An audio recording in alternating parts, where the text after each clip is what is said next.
That's the main focus of what we do is improvements of cash, profit, and doubling your business value.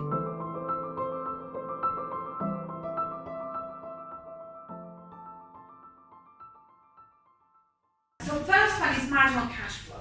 For every next pound of sale, you make a profit, but you spend in working capital as well. So what's left is this amount. Then you use this amount to cover overheads and to retain your profit. So the wider the spread, so this is the difference actually between your gross profit and your working capital. So the wider the spread, the better. The more money you have to cover your overheads and to retain your profit. Some businesses, especially in this distribution business I gave you, have a negative marginal cash flow. So the reason why is because they have very low gross margins, they invest a lot in working capital. So what negative means is that the more you sell, the more negative you go in cash.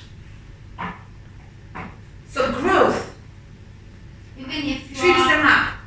even if you are making a profitable business, you go on the negative side. So what is that profitable business? So you say, for example, earn £15 in gross margin. You have to invest 16 pounds in or 20 pounds in working capital. So the more you sell, the more negative you go in cash. So you'll go £5 for every next volume you sell. Does it make sense? So that's what you've got to be aware of. So you've got to manage this number in your business. The bigger it is, the better.